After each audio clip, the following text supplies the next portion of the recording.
29 मई को सिद्धू मूसेवाला का मर्डर होता है। उस दिन क्या कुछ हुआ और किस तरीके से सिद्धू मूसेवाला का मर्डर किया और कौन से हथियार से मर्डर किया, और अगर वो हथियार फेल हो जाता तो सिद्धू मूसेवाला को ग्रेनेड से उड़ा देने का पूरा प्लान था शूटर्स का। अब से थोड़ी देर पहले स्पेशल सीपी एचजीएस तालीवाल ने जो प्रेस कॉन्फ्रेंस की है वो हिला के रख देने वाली प्रेस कॉन्फ्रेंस है मेरे हिसाब से, क्योंकि पूरे सिस्टम पे भिगो के थप्पड़ मारने वाला एक कारनामा इन गैंगस्टर्स ने किया है, इन शूटर्स ने किया है।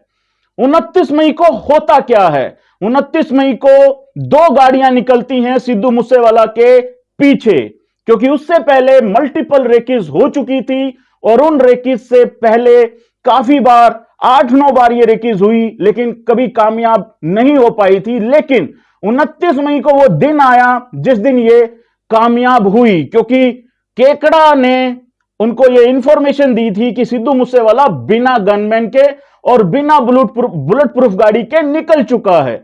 लेकिन सवाल यह है कि जो शूटर्स थे वो इतने प्रिपेयर होके आए थे कि अगर बुलेट प्रूफ गाड़ी में भी मूसेवाला निकलेगा तब भी उसको उड़ाने का पूरा प्लान इन शूटर्स के पास था।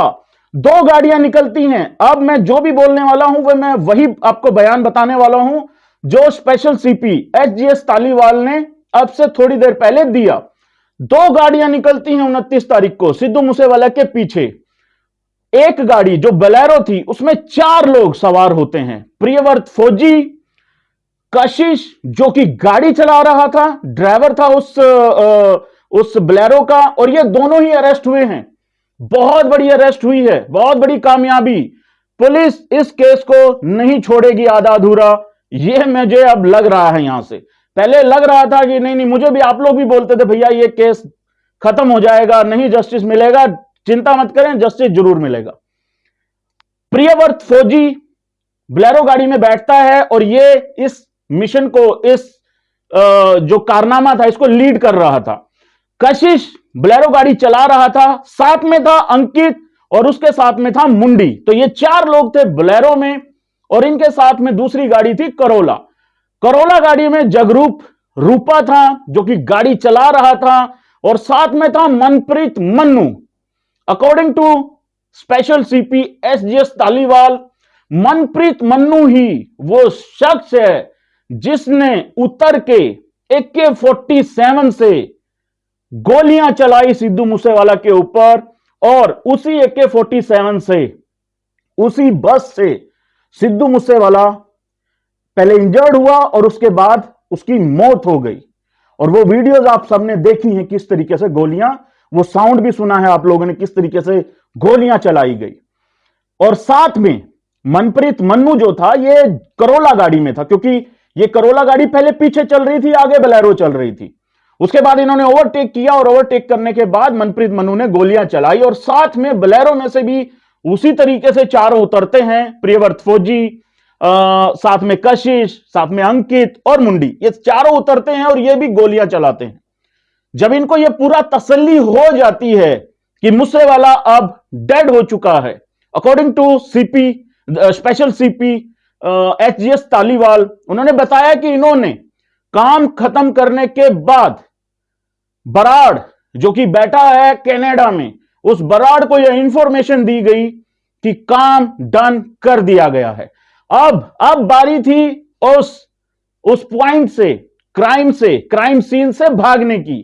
तो होता क्या है कि जगरूप रूपा और मनप्रीत मन्नू ये अलग भागते हैं और इनको अलग भागते हैं, और अलग भागने के बाद जो 4 थे, जो 4 अलग थे, इनको केशव ने पिक किया, इनको आगे पिकअप उसी ने दी और इनको भगा दिया। कहां पे? ये कुछ दिन रहते हैं, रेंट पे रहते हैं फतेहाबाद, ये फतेहाबाद चले गए हैं।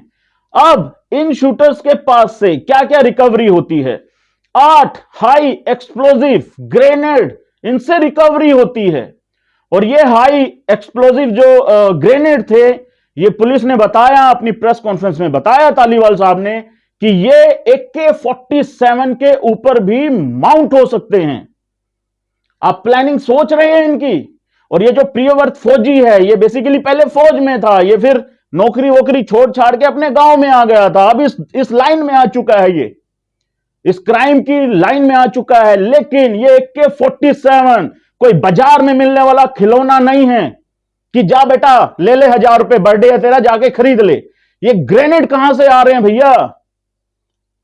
सिद्धू मूसेवाला, तैयारी आप देखिएगा इन शूटर्स की, आप तैयारी देखें किस तरीके से, कि अगर AK-47 अगर फेल हो जाती है, और मल्टीपल गन्स थी, और भी जो छोटी गन्स थी, कोई किसी में 20 गोलियां लोड होती हैं, किसी में 13, किसी में 15, इस तरीके से मल्टीपल गन्स थी वहां पे।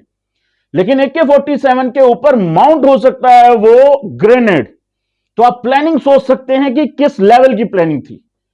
हम ये बात करते हैं ना कि अगर गनमैन होते तो बच जाता सिद्धू मूसेवाला, अरे यार बुलेट प्रूफ गाड़ी होती। भैया जो काफिला, जो शूटर्स ग्रेनेड लेके गए हुए हैं, मुझे नहीं लगता वो छोड़ सकते थे इसको। लेकिन मां बाप को अपना बेटा वापस नहीं मिलेगा, इस बात की पूरी गारंटी है और अफसोस है इस बात का। लेकिन जस्टिस सिद्धू मूसेवाला को मिलना चाहिए, और रियल जस्टिस तब होगा जब यही करतूत, यही कारनामा किसी दूसरे सेलिब्रिटी के साथ, या किसी आम जनता को तो ये खैर नुकसान पहुंचाते ही नहीं है, किसी दूसरी सेलिब्रिटी के साथ भी ये सेम करतूत ना हो। क्योंकि लॉरेंस बिश्नोई, जो कि अब ये लॉरेंस बिश्नोई का वकील दिल्ली में बैठा हुआ रो रहा है कि मेरे क्लाइंट के साथ हाथापाई हो रही है, मार पिटाई हो रही है। तो भैया बात सुनो, हमें भी पता है लॉज क्या है। रिमांड में आप मारपीट नहीं कर सकते। रिमांड में बेसिकली, ये रिमांड नाम का ही रिमांड होता है, रिमांड में सिर्फ पूछताछ होती है। रिमांड में ये नहीं है मारो पीटो, जो भी आ रहा है निकलते हुए थप्पड़ मार गया, ऐसा कुछ नहीं होता। लेकिन जो क्राइम लॉरेंस बिश्नोई ने किया है, उसको यहां पे अम्मा जी की कहानियां सुनाने नहीं लाई है पंजाब पुलिस। ये बात समझनी पड़ेगी। लॉरेंस बिश्नोई का रिमांड खत्म हो रहा है।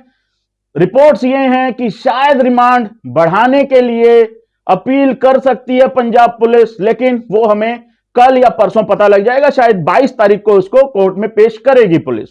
लेकिन अभी तक बहुत बड़ी ये है रियल, जो बोल सकते हैं कि कामयाबी जो लगी है। और दिल्ली पुलिस ने बहुत ही गजब काम किया है।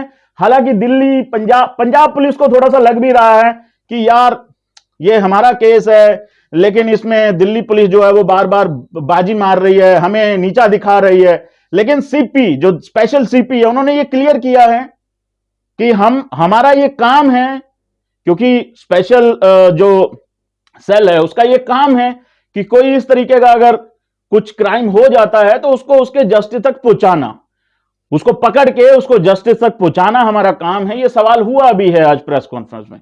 तो भाई ये है अभी तक का लेखा जोखा इस केस में।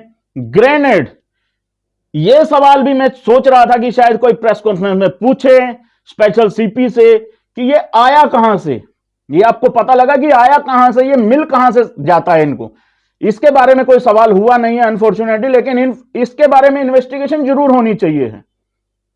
मतलब ये जो पुलिस नाके लगते हैं, ये सिर्फ और सिर्फ विदाउट हेलमेट वालों को ही रोकने के लिए लगे हैं, या रियल क्राइम होने से पहले रोकने के लिए भी लग सकते हैं या नहीं लग सकते हैं, इसके बारे में सोचना होगा। Thank you so much. Channel को करें सब्सक्राइब, और सब्सक्राइब कर दें, वीडियोस आती रहेंगी। ए भी सबकी लेगा, सीधी बात करेंगे, क्लियर बात करेंगे।